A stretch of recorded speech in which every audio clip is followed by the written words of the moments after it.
Give it up for Governor Jerry Brown.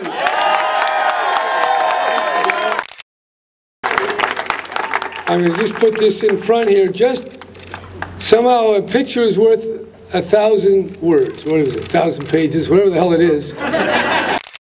It's really important. It's much more important than my face, by the way. You don't need to see me. You just need to see Proposition 30. Anyway, look, the campaign now is coming down to the time when people start making those final decisions. I want to tell you just a few things. There's a lot of noise. There's a lot of claims by the no folks. There's a lot of statements by the yes folks. Let me tell you what I understand. I've come back to be governor 27 years later. I was the governor when this young man was applying. In fact, I remember it. I was on the board of trustees. So that was a long time ago. And I came back, even though I should be retired. In fact, some people think I should have retired a long time ago, but I didn't listen to them. Because I wanted to fix our state. I knew we had some problems, and I felt that I had an insider's knowledge, but an outsider's mind. I have a sense of California. My great-grandfather came out here on pioneers. It was tough then. No Medicare, no college, no tuition. You defend yourself, no police.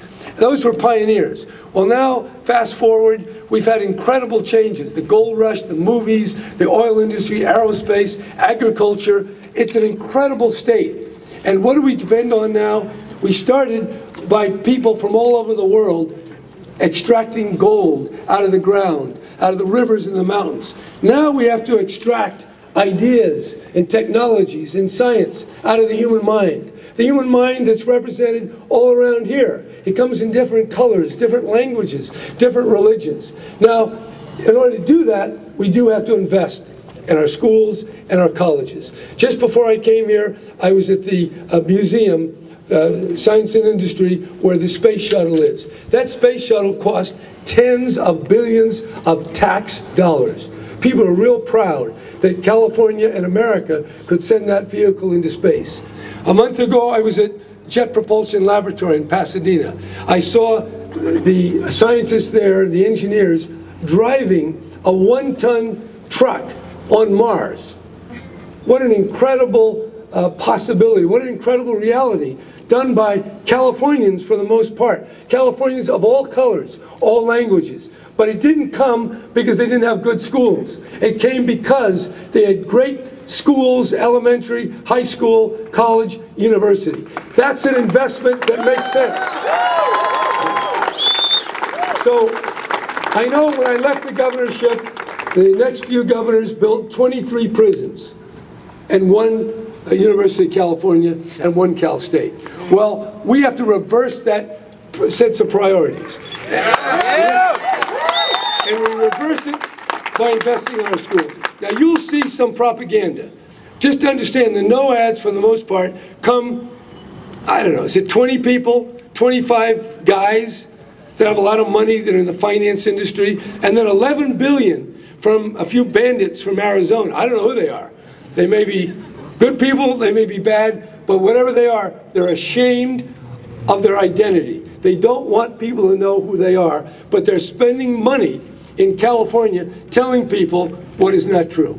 What is not true is that this money will go anywhere else but to make our schools better, to make our colleges better, to keep tuition down. These are all true statements. So we have 20, 25 guys, a lot of money, who are going to have to pay this tax, and they're spending 30, 40 billion to stop it, 30, 40 million to stop us. On the other side is everybody here.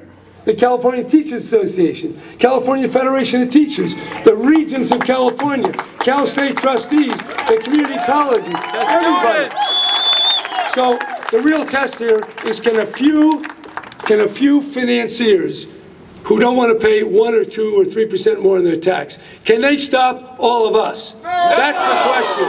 And I don't think they can, because when you really look at it, it's pretty simple. It's invest in our schools. If you make $600,000, you'd pay 1% on the extra 100,000 over $500,000. 1%. That's 500. 1% of 100,000 be 1,000. You deduct it from your federal reform, it's about $700. That's all you pay, and you made 600,000. If I asked any of you, would you pay 3% more on your income tax if you could have a salary this year of $500,000? Yes. Why, who wouldn't? Okay, so believe, follow the money.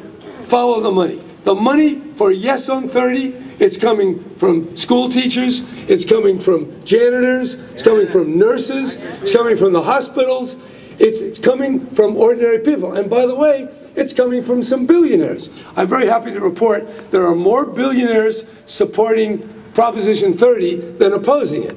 So that's an interesting point. Some people know what's in their best interest. And what's in the best interest of California is to keep our great university system alive and well. That's what 30 is all about.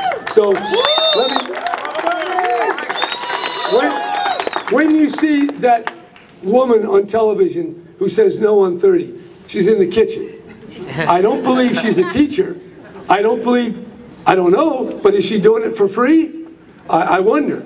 On the other hand, all the people in our ads are real teachers because they know Proposition 30 is crucial to the kids, the students, the classes, the university, and the well-being of California. This is a pretty simple measure. A few people who don't want to pay 1 or 2% more versus all the rest of us. And remember, all the rest of us do have to pay 1 penny on a $4 sandwich, 1/4 of 1%. We can afford that. The top 1% can afford their contribution, and California cannot afford except to invest in our schools, our kids, and our future. Let's go for it. Yes on 30. Yes on 30. Thank you.